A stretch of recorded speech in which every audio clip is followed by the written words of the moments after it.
I would also think that the avoidance of thermonuclear war and the arms race is something that would be another area where science and religion would obviously cooperate. We've seen the horror of what that is like, and we, I think, again, would have common ground in providing ethical controls upon the use of science with regard to weapons of mass destruction. So science is itself ethically neutral. It doesn't have a method for determining right and wrong, good and evil. And so we need to have, I think, ethical constraints for the use of science, and certainly warfare would be one of these. So let me just jump in, because you talk about it as if religion could. Let's take thermonuclear war. Religion could certainly come together with science and abhor nuclear war, but it's not religion. There's nothing in the text. It's rational thinking.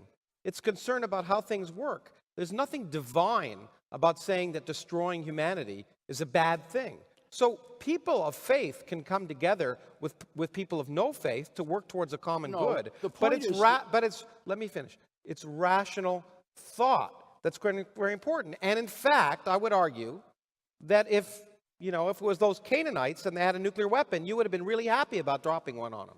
Okay. I'm gonna wait on the Canaanite quid, because I think that was probably a cheap shot. Wait, cheap shot. I need to say something here.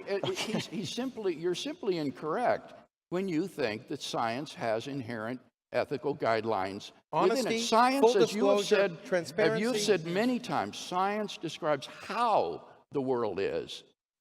It doesn't tell how the world ought to be. Yes, I'm sorry. In order to have that moral ought, it tells you have to have something that is extra scientific. You'll come to results which are in disagreement with empirical evidence, and you'll make bad policy. That is ethics. Okay, Lawrence, one of the standing rules within the history of philosophy, especially over the last 300 years, has been that an is does not necessitate an ought. Yeah, that you can't. I understand that you might not agree, but you did make a very, very strong claim before in the course of your presentation that there is, in fact, a morality that is founded on science itself. Dr. Craig has said that science, that's actually part of the limits of science. You obviously disagree with that. I wonder if you could begin making, if you like, not so much the moral case for science, but why science has a morality inherent to it. I would say morality is impossible without science. That's the point. Because, and religion is an example, as I say, I can't think of a more immoral document than the Old Testament. But the point is, if you don't know the consequences of your actions, then you can't even decide what's right and wrong. And so and so we have seen people's morality, if you want to call it morality, change. Slavery might have been okay because you might have believed that certain groups were inferior or not human. Science has told us that's wrong. You might have believed, as almost all religions do, that women are chattel. Science has told us that's wrong. You might have believed that homosexuality is evil. But science has told us that all mammalian species have homosexuality. There's nothing unnatural or evil about it. So to have a morality without science is empty.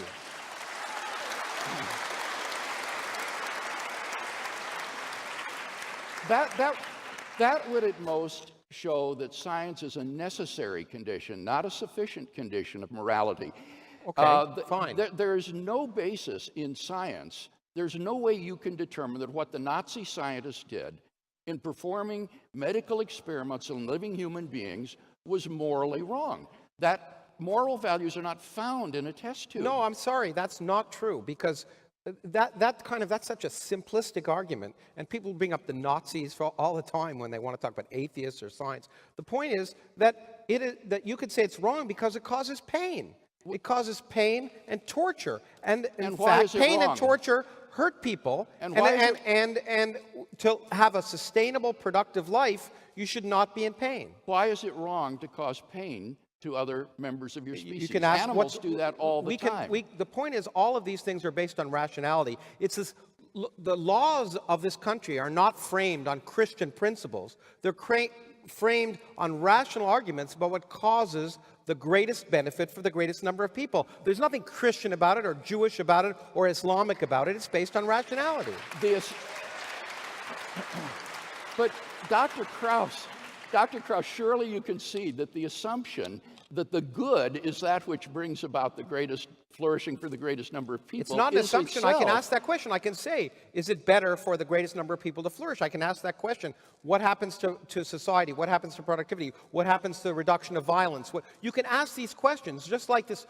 All these assumptions you make about the orderly nature of the universe. It's not an assumption. We can investigate it. Are the laws of physics today the same as they were yesterday? It's not an assumption. I can test it. All these things aren't assumptions. They're empirical evidence. One of the Dr. Krauss, I'm going to put something to you. Good. What you just described is a pretty popular version of two pretty contentious philosophical moral positions about ethical decision making. One is called consequentialism, and the other is called utilitarianism. Yeah, I've heard those labels. Yeah. Oh, I'm glad you've heard those labels. Okay. We had a meeting at my institute on science and morality, and so I got to learn about those labels. Both are highly contentious. I'm speaking in terms of the history of moral debate and philosophical inquiry. Both are highly contentious. I'm wondering if you're not trading a little bit on the philosophical and moral ignorance of your usual audiences by throwing out things like that as if they are non-contentious, simply rational given topics. Well, look, the point is,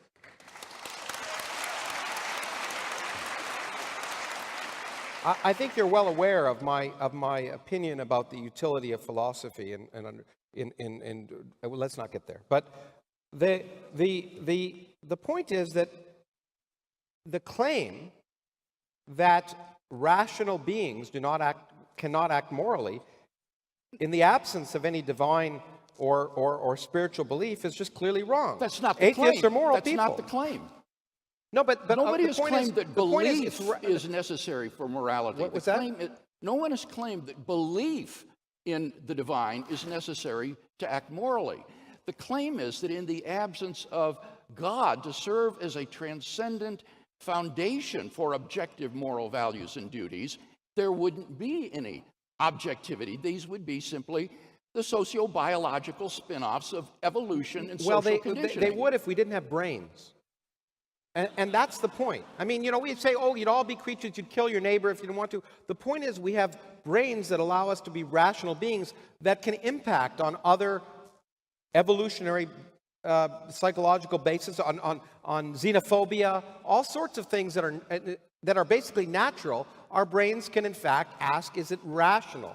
And you would not, if God did not exist, I would suggest you would still not go out and kill your neighbor. Right. That's why I said that's not the issue, Dr. Krauss. I didn't say believing. I said if God did not exist, you would not go out and kill your neighbor. Now, of course, can I test that? Well, yeah, I can, because I don't think God exists. But, I mean, the point is you're making a statement that is just completely empty. You're saying without God, we couldn't have morals. Well, that's a nice statement, but what does it mean? No, what I said is that without God, there wouldn't be any objective foundation for moral values and So duties. Which God gives you your objective? Is it the God of Christianity, or is it the God of Islam? Either one. This is a But they're mutually incompatible in their moral statements. This is a generic argument from some sort of monotheistic faith that would see God as the foundation for objective So there's moral only values one of and those duties. faiths that's right, and all the others are wrong. Okay. I'm going to call time for a moment. I can feel us descending down a whirlpool, and I do suspect that we're actually in many ways talking two different languages here. Well, I think we just disagree. Simply in the sense that it's been apparent to me for some time that philosophy and science might have actually lost touch with the ability in some ways of speaking to one another. Perhaps both because both attempt to be kind of totalizing discourses, but that's another point. Dr. Craig, I do want to put something to you.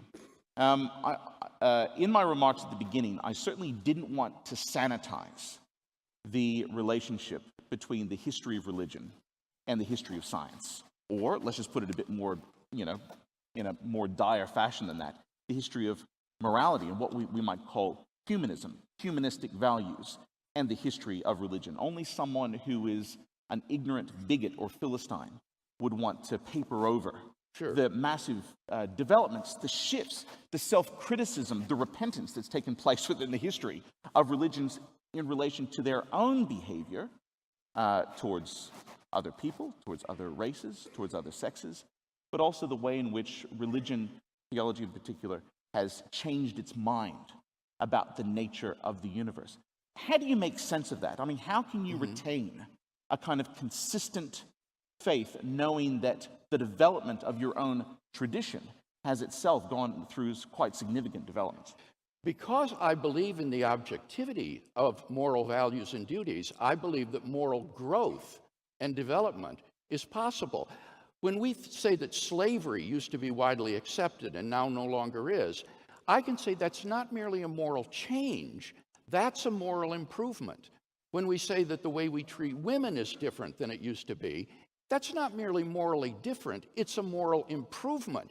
And that kind of value judgment requires some sort of absolute standard against which these differing moral beliefs can be measured. Otherwise, all you can say is that there has been moral change, but not moral development. And so I would say that certainly we can develop morally.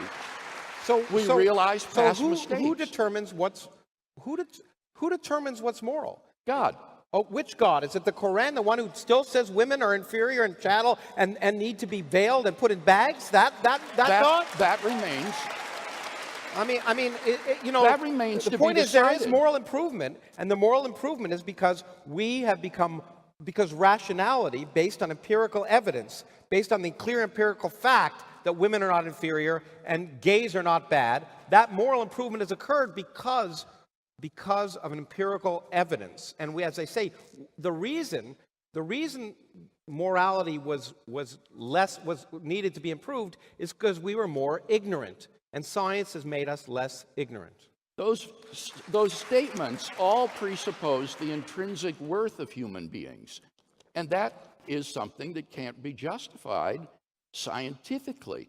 You can show that human beings are equal in intelligence and abilities and so forth, rather than racially inferior or something.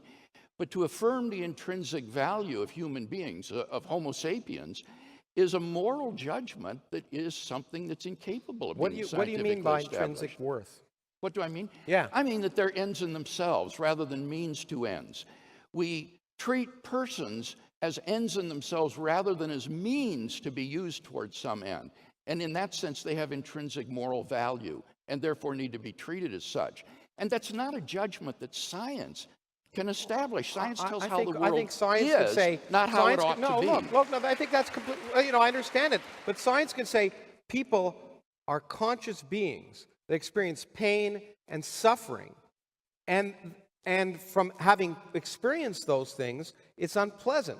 Yeah. And in fact, by trying to minimize that, we make it more pleasant for ourselves and others. And that's nothing to do with God or anything else. Okay, now that's a very different ethic, Dr. Krauss. There's No, a that's self-interest what I mean by ethic. intrinsic worth. That's totally different than the consequentialism and utilitarianism. Well, we also talk about the question of rights, which again is not a question of theology but a question of law. Who has the right to determine whether someone should live or die? You'd say it's God. You'd say God said the Canaanites should die. I mean, I'm going back to it because I find what you said so morally reprehensible that it sickens me. Well, you have to look at the historical context. Now, you folks who are applauding on that, I wonder, have you read the narratives? Have you read the historical context of what that's about? I read what you said. Do you disagree with anything you said? Yes, but you have to look at the historical context. I said a lot more than that. What I pointed out was... children are okay to be killed because they're going to have eternal salvation. No, that's a misrepresentation of what I said, Dr. Well, Krauss. you want to go back and repeat and read it? I would like to explain it. Okay. What I said there is that God pronounced judgment upon these nation states that were inhabiting Canaan. He had waited 400 years to bring judgment upon them. By the time he did so, these cultures were incredibly evil, incredibly reprobate. And God brought judgment upon them by destroying them as nation states. That is to say, the command of the Israeli armies was to drive these Canaanite tribes out of the land. They were being divested of the land. That's what's important to these Middle Eastern peoples, and still is today. It's the land. Absolutely. And you would say, in fact, Osama bin Laden would say the United States and Australia are morally reprehensible and we have to destroy them. What's wrong with him saying that? Because we live, see, we live in a world where we realize those kind of divine proclamations are nonsense and irrational. No, well, but it's not. See, I've given a moral theory that you didn't explain that explains how this is consistent with an all-loving, all-just God. All-loving? Yes. Okay. Yes. He didn't love the Canaanites. And the point is that God brought judgment upon those adults by destroying these nation states and driving them out of the land and giving the land to Israel. Now, the difficult part of this is the command that those who remain behind to fight and to resist, to refuse to flee, were to be exterminating, even the children. Yeah. And my point there is that God, as the author and giver of life, has the right to take and give life as he sees fit. He is not obligated to prolong my existence for 1 second more. Who determines what God has decided? No, wait, let me finish. God has the right to give and take life as he sees fit. In fact, all of us will die someday, and some children die in infancy earlier than others. God had the right to take the lives of those children if he so willed. But God didn't. The Israelites did. Right. That's a very good point. He used Israel as an instrument. How do you know? Pardon me? How do you know he used Israel? Well, how do you know they weren't just an imperialistic power who wanted to have the land because it was better for growing things? But if you say that, then there's no objection to divine command morality. The whole point here is that you're saying there's some sort of inconsistency in affirming that God is all just and all loving, and yet he issued these commands. If you don't think he issued the commands, if you think these are just legends or fables, then there's no problem. The whole problem only arises if you think that God... There was a problem for the Canaanites. Wait, okay. I haven't got to my critical point here yet, though. Okay. And that is, God has the right to give and take life as he sees fit. He can take a child's life now if he wants, rather than letting that child live longer. What he did in this case was he took the lives of these children via the instrument of his judgment, namely Israel. Now, the question is, did he wrong those children in doing that? That's the issue. Did he do something wrong to those children in some way? And my point is, no, he did not, because those children went to an eternity of incomprehensible joy and eternal life in the presence of a loving God. Well, just like, I'm sorry. I mean, one last thing. Just like the people in the World Trade Center went to heaven. Turn off the microphone. Okay, sorry. Don't you think? Okay. Sorry. I've given you both very, very long leashes. Yes. I do fear that we might have strayed just a wee bit from our topic this evening, which is has science buried God? Right. Just the slightest bit. And I really do want to turn it over to you fine folks for some of your questions. I do, however, have one final, very brief question that I would appreciate a very brief answer to. Okay. Historically, Christianity, Islam, and Judaism, all three have renounced the moral principles of utilitarianism, the greatest good for the greatest number, or consequentialism. You judge the worth of the rightness of things by the results that they produce, on a very, very, very simple basis, which is that ultimately divine justice, divine goodness is best measured not by the care that we give to the most, but by the care that we give to the most vulnerable. And this was the motivation, for instance, in the earliest history, and it does concern me a little bit that we're oftentimes speaking about religion and morality as if they are sort of static concepts, not taking adequate account, I think, of the relationship between, say, the Old Testament and early Christianity, not taking into account the moral development that took place in the first millennium, in particular, of Christianity and the same time within Judaism. But it was that motivation, the care for the least, the most vulnerable, including the children, the widows, the leprous, the dying. It was that motivated some of the great social and political reforms at the hands of Christians and bishops.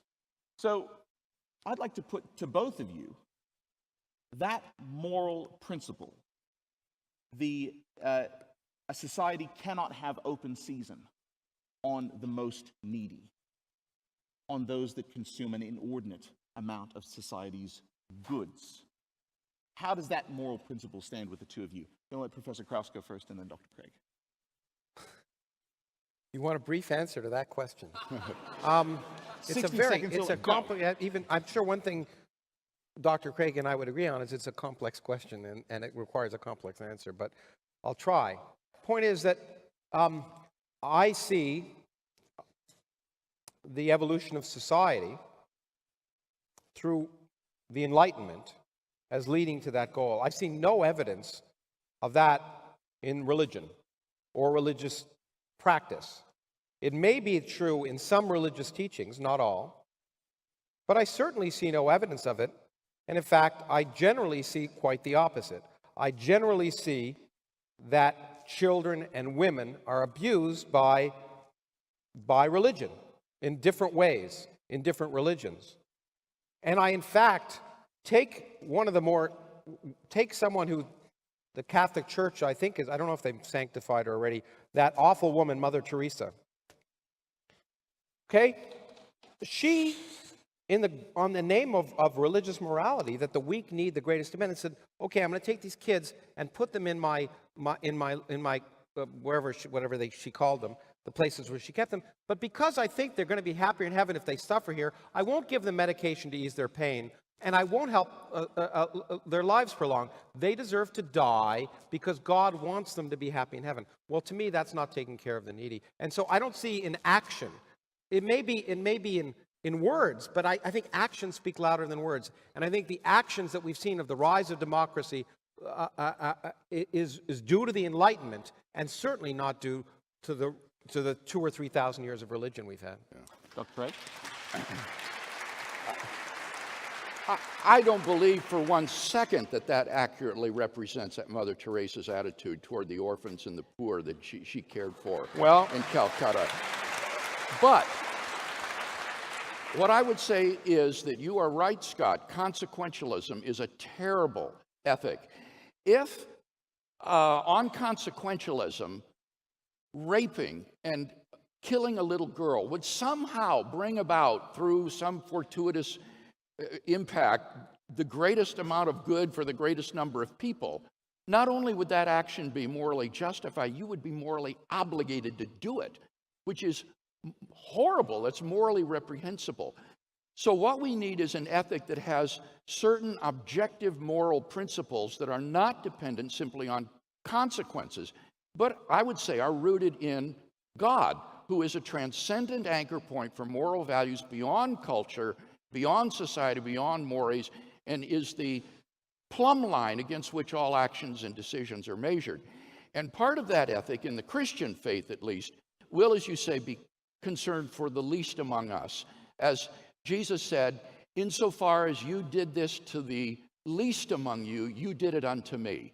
And he's talking there about the cup of cold water or visiting someone in prison, things of that sort. So the Christian faith has this tremendous emphasis, not simply on the greatest good for the greatest mass of humanity, but for every individual created in the image of God, and therefore a bearer of intrinsic moral value and unspeakable human worth. Thank you. I'll bite my tongue on that one. Okay. Well, it's with great pleasure that I get to turn to some of your questions, which I'm doing my very, very best to keep my eyes on as they're sort of flicking across the screen. The first question, I'm going to send this one to Professor Krauss first. You said that transparency, reliance on evidence, peer review, and testability. Those are the virtues that define among science, the virtues, right? among the virtues that define science. Among the virtues of science. If no room for faith remains, then what about things like art and love as well? Now, can I just say, I mean, just hovering on the top of that, you, Richard Dawkins, Sam Harris, others have been criticized not just by religious folk, but also by philosophers, people who are interested in art and aesthetics, that science has tried to fill too much of the field and tried to explain a little bit too much. I understand that you disdain that, but I'm just wondering if you could sort of Explain maybe a bit why. Well, that's an ignorant statement, but Why? Yeah, I'll explain it. I'm not saying you're ignorant. The statement is, and the point is that my science is a human cultural activity, and in fact, if you read my writing, you'll see that I say the worth of science, in my opinion, is not from the technology. We tend to love its technology, which has made the world a happier, healthier place for most people. But it's the fact that, like art and music and literature, it forces us to reassess our place in the cosmos. It opens our eyes to the world. And art and music and literature do that, but so does science. And there's no sense in which science reduces the value of art, music, and literature. And in fact, the most famous example I know of in that regard is from Richard Feynman, I wrote a book about, who said that a rainbow isn't any less beautiful because you understand how it's caused. It's much more beautiful. When you understand the amazing things that are happening, in fact, it's much more exciting.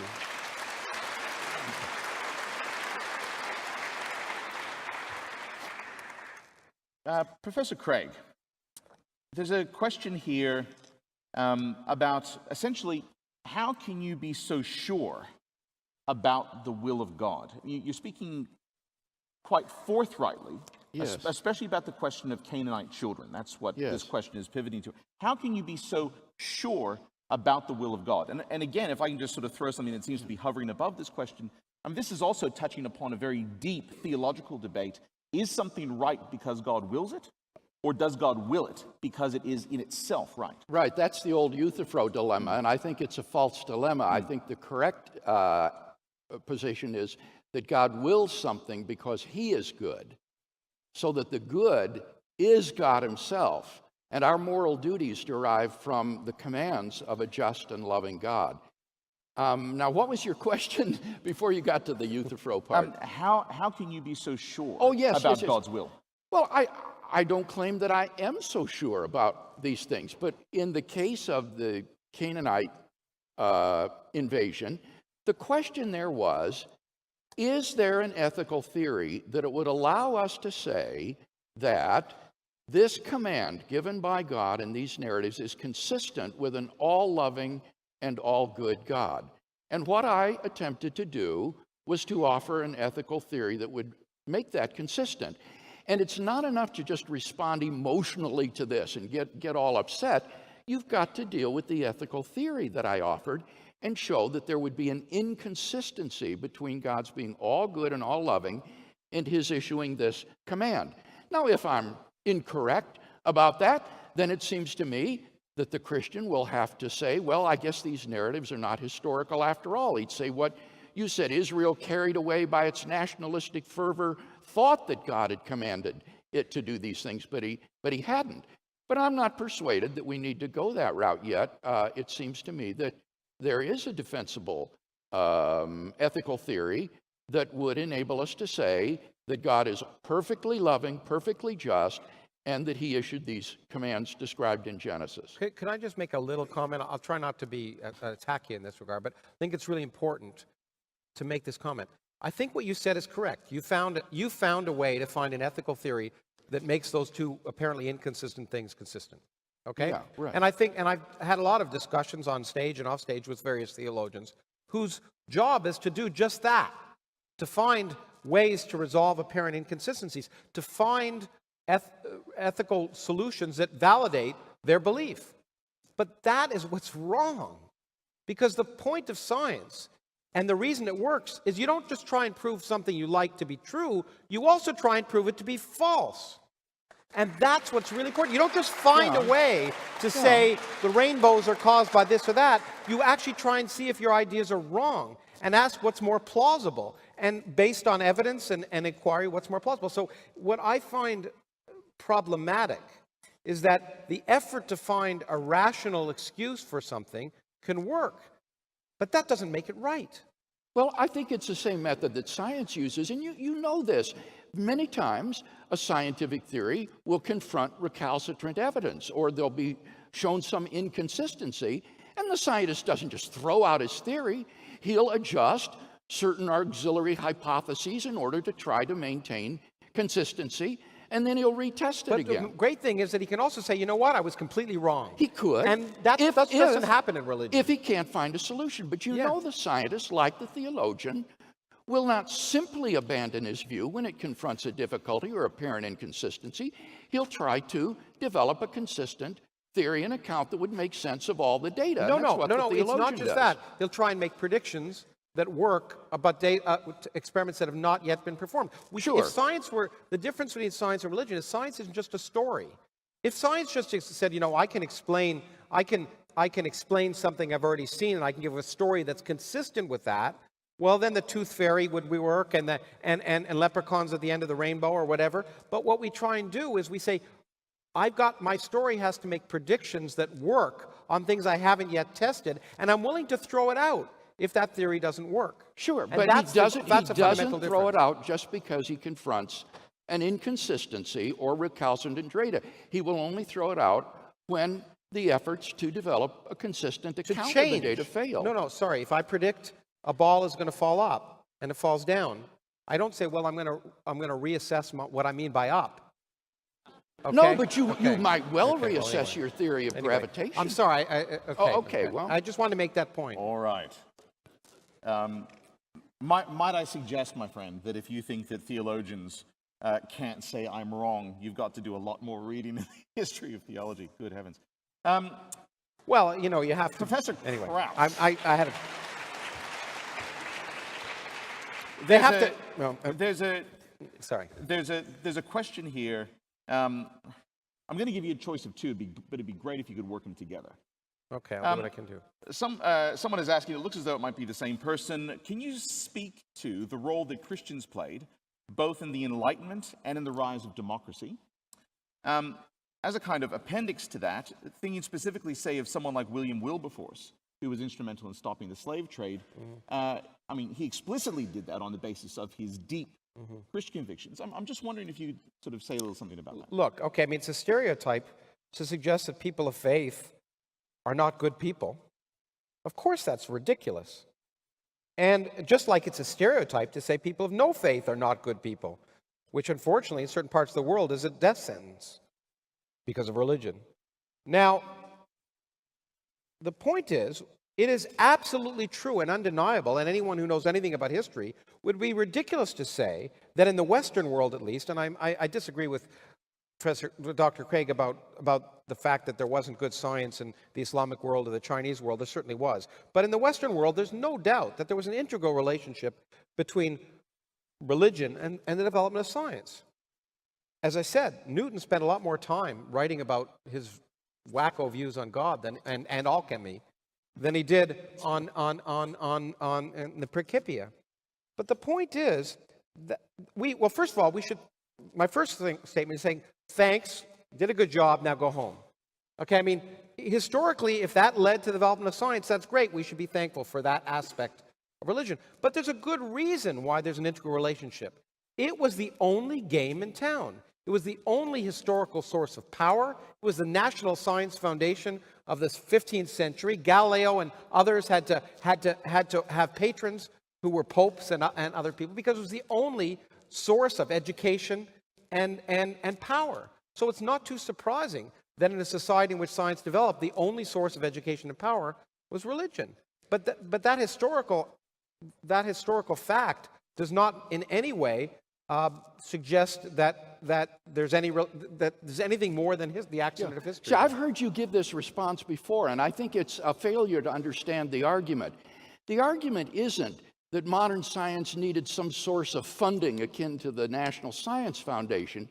The argument that I've given is that theology furnishes a conceptual framework which supplies the critical presuppositions that make science possible. And it's the absence of that framework conceptually that explains why science didn't arise in the Orient or in Africa, but in Western civilization. And you can't just say, well, thank you very much, and then dismiss it, because science can't exist without that conceptual framework. Well, it can exist. And In fact, those historically, things can't you're be proved right. scientifically. No, I think the point is that historically, there was some relationship between that conceptual framework. But the other thing that history teaches us is it's not too surprising that Newton was religious and even Darwin was religious, because at that time, as I say, the education of people was religious education. It is interesting that nowadays in the National Academy of Sciences, the most esteemed scientific body in the United States, and the same is true in Australia, that over 90% of the people claim that they have no religious faith. The point is, it's fine to say, it's just like saying that people believed in the sun god way back when. It doesn't mean, that was then. This is now. The fact that things have changed is the fact that science has buried God. Yeah, that's irrelevant to the conceptual foundations that need to be in place in order for science to exist. But I want to say something else about this silly poll number that's been thrown around. This is committing an elementary fallacy that social scientists know about. Namely, it's a post hoc, propter hoc fallacy, thinking because it's after it, it's because of this. And I have here the study by Elaine Eklund of Rice University, conducted between 2005 2008 on scientists at major first-rate research universities. And what she found was that scientists do not become irreligious as a result of their becoming scientists. Rather, and this is a quotation, their reasons for unbelief mirror the circumstances in which other Americans find themselves.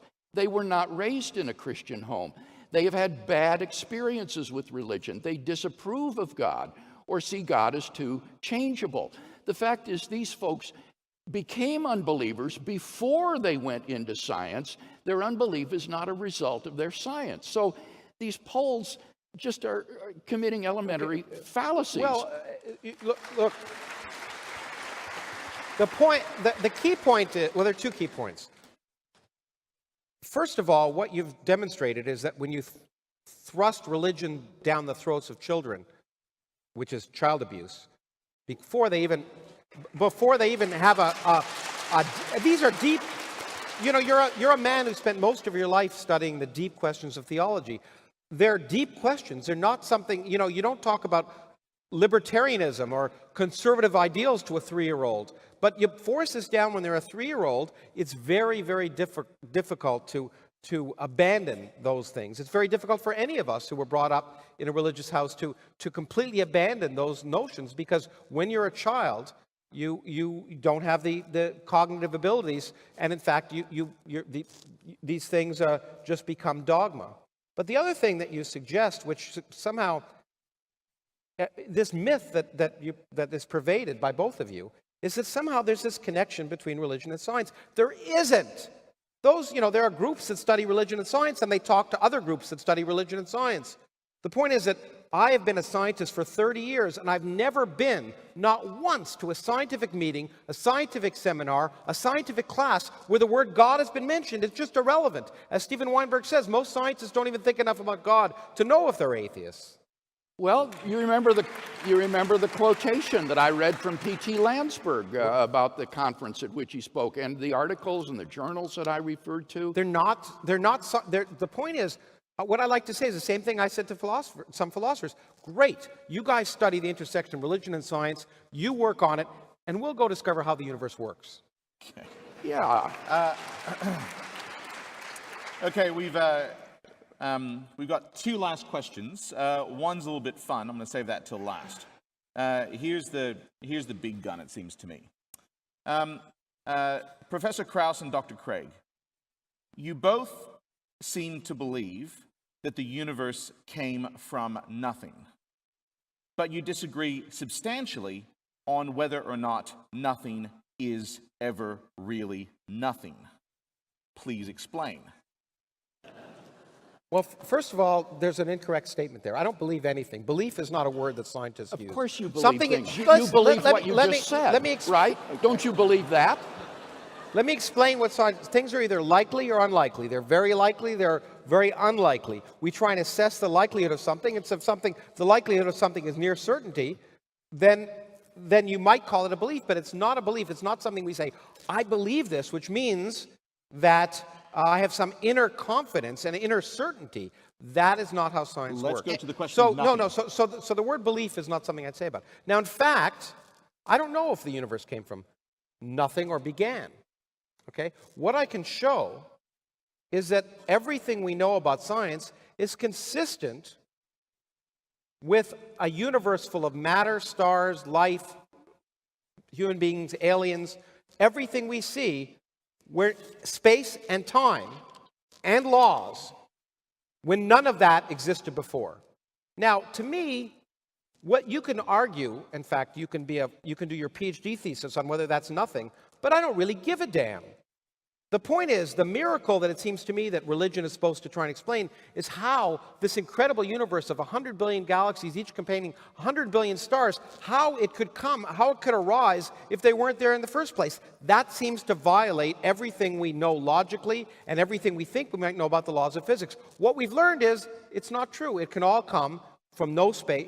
None of it needed to have existed. And whether that's absolute nothingness is something I really don't care about. Yeah. When you say that you don't care about it, that's just an autobiographical comment about your personal psychological state. Fine, there are it's others my own... who do care deeply about it. It's not a... And including, I think, hundreds of people who will be coming to the Sydney event to talk about this very topic. Why is there something rather than nothing? But it's just a definition. It's a semantic definition. I describe an initial state. I don't care what you call it. That's semantics. Okay. The physics tells me the physical question is, did those things exist? Did space, did time exist? And by the way, as I say, in fact, one of the many, you heard this during it, this was a William Craig bullshit meter. I hit it every time. He talked about science and got it wrong. The point is, we don't have any evidence, absolutely, that the universe began. Even Alex Valenkin in that paper said it began probably. The point is, there are the very papers that William Craig talked about, which I'm sure you don't understand because you don't understand general relativity, in fact, are based on general relativity, which we know breaks down as a quantum theory. And in fact, those presuppositions that there must be a singularity or a beginning, there are many theories like loop quantum gravity, some areas of string theory, the periodic universe that in fact produce an eternal universe that contracts and expands forever and has been around forever. That is consistent with the known laws. We don't know the answer, and we're excited because we don't know the answer, because we've got something to learn. We didn't know the answer to the question before we asked it, like Dr. Craig did. I really appreciated what you said in your opening speech when you said you have no respect for distortion and misrepresentation. Yeah, because I don't think anyone has misrepresented the notion of creation from nothing more than you have. In every case, and we'll talk about this in Sydney. I'd like to say that, but I quoted you. You gave me an example. In every case, you are talking about a physical system changing from one state to another. You are not talking about nothing in the sense that not anything. Now, in the case of the models, I define very carefully what I talk about. The Born-Guth-Vilenkin theorem doesn't even presume that the gravitational equations of general relativity. It is independent of them. And so it will... at the next talk, we'll discuss the physics of the next paper, okay? We'll discuss the physics of say, loop quantum gravity, which has a bound solution. Or maybe the periodic universe. We'll discuss the statements that, in fact, say that this theorem breaks down. I'm ready to do it. If you will look at the author that the article I co-authored with James Sinclair, who's a physicist, in the Blackwell Companion for Natural Theology, those very theories that you talk about, pre-Big Bang cosmology, loop quantum gravity, those are all discussed in that article. And Vilenkin discusses them too, and they are not successful models of a past eternal universe. How do you know? They won't work. How do you know that?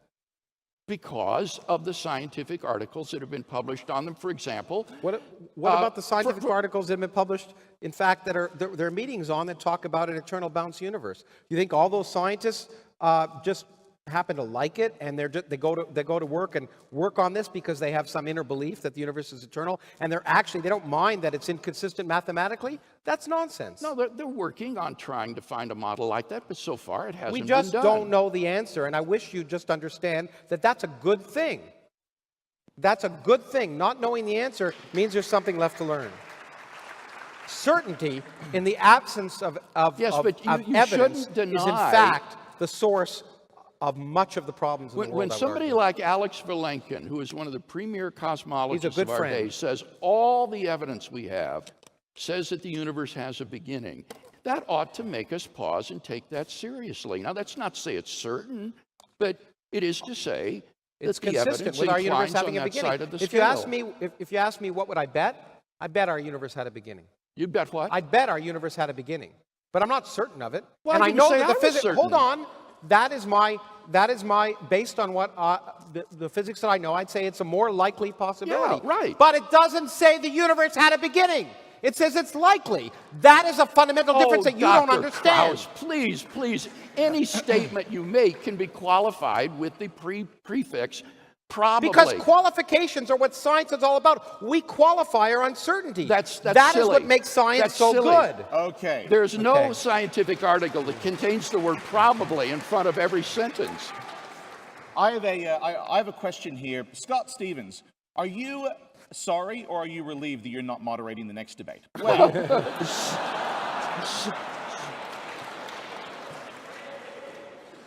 that's not really there. Okay. What's your answer? I don't know. Yeah, I figured. Yeah. Okay, good. Okay. Here's our last question for the night. Professor Krauss, Dr. Craig. Professor Krauss, is there anything that would make you suspect that there might, in fact, be a God? Dr. Craig, is there anything that you could discover which would make you doubt deeply that there is, in fact, a God? The question that is relevant here is not what would make me doubt deeply, because that could be dependent upon all kinds of psychological and contingent occurrences. If my wife were suddenly killed in an accident, maybe I would lose faith. That's a psychological question. The relevant question is there anything that should make me abandon my belief in God? And so far, I haven't found anything that I would say provides a good reason for thinking that God does not exist. And I read atheist literature all the time, and most of the arguments that I've seen are not very good. I think perhaps the best arguments would be arguments based upon evil and suffering, the silence of God, the hiddenness of God. I think those are powerful arguments for the other side. But at the end of the day, I don't find them compelling. I think that the arguments for God's existence make it more probable, there's that word again, more probable than not that God does exist. The former Archbishop of Canterbury, Rowan Williams, said that if Jesus' corpse was discovered Yeah. and the resurrection proved to have been nothing, that would probably be enough to do it for him. Yes, again, that's a psychological question, but it certainly should. It should. What about if you? What the about corpse you? of Jesus were found, then Christianity would be false. So, of course, it would be untrue then. Well, that why wouldn't would mean that be? that Why couldn't atheism Jesus is make true, another but body? Christianity would be false. If he's God, why couldn't he just manifest another body or an image of a body? Why does it actually have to be his physical body? I'm sure there'd be theologians say, you know what, we found Jesus' corpse, but you know what? God can make an image. God can do anything he wants. So that body isn't Jesus. Jesus is a spirit. I'll give your talk. Yeah, Jesus Lawrence, is, anyway. Lawrence, there are theologians who say that, and they're all heretics, Yeah, unfortunately. good. Well, then I'm in good company. Well, you But, took the okay, word. now let me answer your question. Yes. Is there anything? Sure, there is, in fact. If there were the slightest bit of empirical evidence. What would that look No, like? let me. If there were the slightest bit of empirical evidence, for example, and I've said this before, if tonight I looked up, and here it's clear, if I look up the stars tonight and they rearrange to say I'm here, maybe in Aramaic or Hebrew, or maybe in English, because I've heard people say, if God spoke English. But if any of that happened, then I would say, maybe there's something to this. But there's not the slightest bit. The reason that I discuss what I discussed is there's not the slightest bit of empirical evidence that there is a God. And in fact, everything we know about the universe tells us there's no need for any divine intervention. The fine-tuning of the universe is far less probable than the stars rearranging themselves. In any case, that would. But if I saw something like that, I would be willing to reassess my attitude. Could I just ask you to take up Dr. Craig's last point? That does what he describes as the fine-tuning of the universe. Oh, it's pure bullshit. Okay. Pure bullshit. It's taken by people who say, look, hey, fine-tuning, God, I can use that. The point is that there are many, we don't know anything about the fine-tuning of the universe because we don't know what kinds of life can be intelligent. We don't know if the laws, the constants of nature were changed, that a different kind of intelligent life wouldn't arise. Moreover, one of the worst fine-tuning problems in nature, which is one of the ones I first proposed, the cosmological constant problem, the dark energy in the universe, the biggest mystery of the universe, that looks like it's incredibly fine-tuned, 120 orders of magnitude, the worst fine-tuning problem in nature, and Dr. Craig will jump up and say, look, if it was a lot bigger, we wouldn't have humans. Well, it turns out if it was precisely 0, which is a much more natural number, more life would form. Yeah.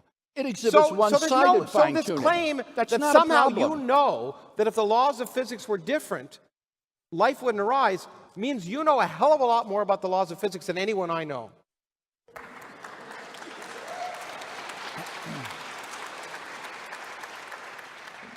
And on that surprisingly complimentary note, Yes.